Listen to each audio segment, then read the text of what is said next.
So my role at UAL is specifically Camberwell, Chelsea, Wimbledon. Hmm. I'm the immersion technologies manager. I tend to try and encourage kind of research and development in the courses, just to kind of scope things out with the idea that. Hmm. So let's take virtual reality as a starting point. So back in 2014, 15, probably a bit later than that, there was people starting to explore, as immersion VR was making its sort of second appearance. Hmm. Um, there were students starting to ask questions about VR and all that sort of stuff. So what I did back then was try to pull those students together from across UAL basically and get them into a room to start talking about VR. And then we Hmm. got like between us, we got like a headset so we could actually start, a sort of development kit, Oculus kit, so we could start to Mm. explore VR. Yeah. So that was really the sort of beginnings of the Digital Maker Collective. So the idea of pulling people together with a shared interest across Hmm. UAL. Um, so the sort of DMC evolved out of that, and you know, virtual reality has been one of the things that we've looked at, but we've also looked at lots of other stuff around sort of artificial intelligence, machine learning, all that sort of stuff. The DMC meet every week for like sort of tech meetups where we explore technologies together, hands on. Obviously, with the lockdown, we couldn't do that. Yeah. So we, well, so I was basically looking for a way to um, continue collaborating um, Hmm. that didn't involve Zoom, basically. Yeah. It's not ideal.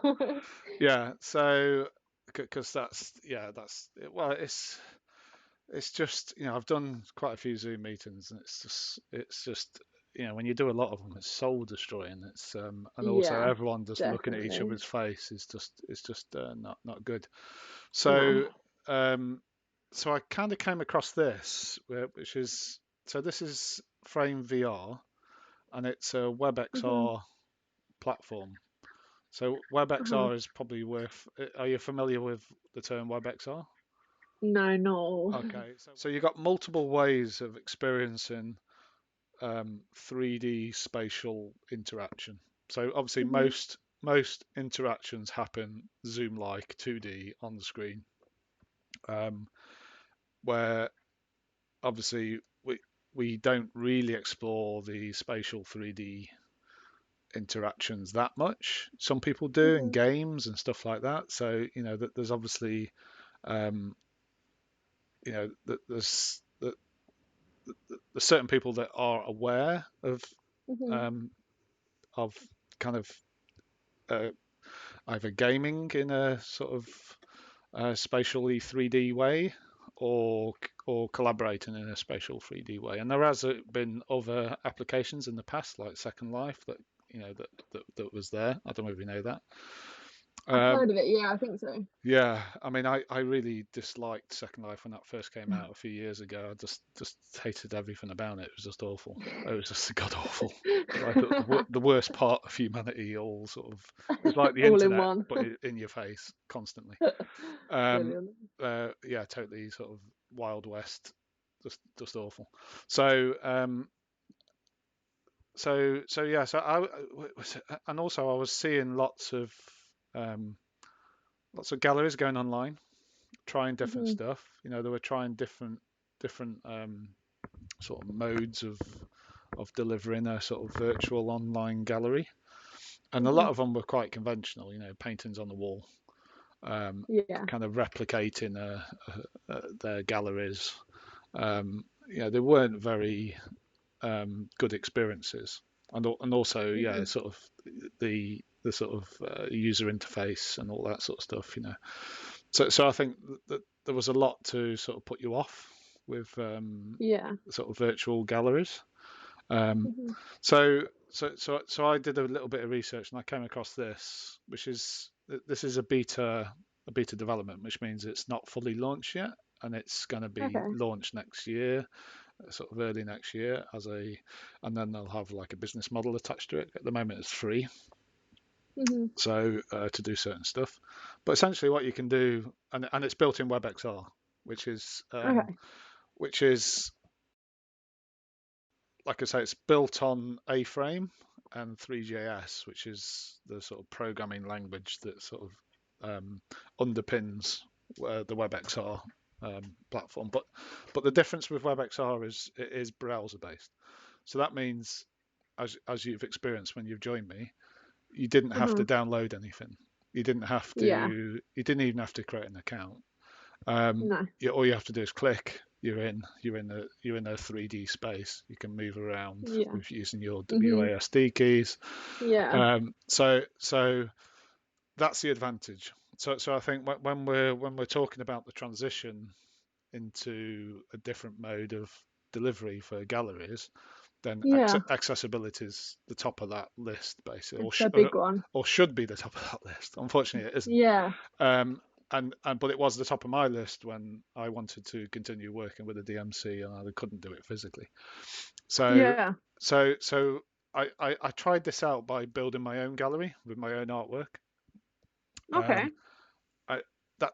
Because I thought if I could do that and it's a good experience, then I'm kind of happy, sort of, introducing this place to this application to other people, basically. And it did. It was good. It was a good experience. I really enjoyed putting artwork on the wall, and it was quite a conventional space, but I played around with scale. So having done that, I then introduced. I said to DMC, okay, let's try this out, and we built a small community. So we've got about 20 members that come different meetings. And what we do is kind of use this as a sort of launch pad. This is like a hub, if you like. This is like a replacement sort of meeting space. And then what we do is portal off into different parts of the immersive. We call it the immersive web. So obviously, there's more than Frame VR in the world. So in terms of WebXR, Frame VR is built on that on that sort of platform. But also Mozilla Hubs. I don't know if you heard of that. No. Okay. So Mozilla Hubs is another WebXR platform. It's open source, and you can kind of do different stuff. It's got its sort of pros and cons, but the good thing is it is an open source. Do you know much about open source technology? No, sorry. Okay, so, I honestly do not know that much. So open source is basically when a piece of code or development or an application is built, it's made open to everyone to adapt. So people can take it, they can use it themselves, they can build on it, they can add to it, and it establishes a community of like a community of interest developers that all contribute to that. And the more people that contribute to it, the better it gets, and all that sort of stuff. Okay, cool. So where this platform is I wouldn't say it's open source. It's more been initiated by a company, and obviously they're wanting a business model at the end of it. So I'd say this is probably more the commercial end, and then you've got the open source end, which is a bit more, like I say, sort of open to anyone to adapt. So with Mozilla Hubs, what you can do is, again, you can create an account. You have option to sort of bring in your own avatars, because this is a big thing in terms of how you appear in VR is quite a big thing. If you're in a sort of interactive or collaborative experience like this, but obviously what you can also do in this scenario is just enter on your own, so you don't have any other people. That way you don't see yourself as an avatar. All you see is this view that you've got on your screen. So effectively what you're doing is you're basically entering a sort of 3D website, pretty much. which is what you do Right. when you enter a sort of gallery space. Uh-huh. You're instead of going to a website gallery with pictures on the website, you're going into a sort of 3D spatial environment where you're walking around the gallery. So it's like essentially it's a 3D website, isn't it? 3D. Yeah, in a way it is, I guess. Yeah. So I think yeah. So you've got you've got these kind of two platforms at the moment. I'd say are sort of in that sort of WebXR space. There are other bits and bobs around, but I don't really know much about. So that's your WebXR. Okay. And then and for me, super accessible, but limitations in terms of there's the fidelity of graphics, the amount of information you can bring in into the space, the amount of the quality of the 3D objects or imagery, videos, sound. You can still all bring it in, but there's a limitation on the amount you can bring in and on the quality. So but is that a thing that's kind of advancing with time in a way? Yeah, advancing with time. Things are getting better. Yeah, exactly. So it might be that it definitely gets better. But I think the quality of the avatars, for instance, like these are very sort of mostly sort of cartoony, sort of they're not very representational, or you can't really have you can't do much with the avatars. So I think there's quite a few limitations, but there's also loads of sort of positives around accessibility and all that. So I guess that is one level of galleries exploring 3D web and immersive web. The next level, I guess, is that sort of, but also at this level, if you see at the bottom in the bottom corner, you've got that VR tab. Thing. So yeah, you can literally get a all-in-one headset. It's called Oculus Quest 2. They got took over by Facebook. Almost everyone's been taken over by Facebook. So that's kind of a downside, or can be a downside if you don't want to link your account to Facebook. But essentially, you need a Facebook account in order to run an Oculus now.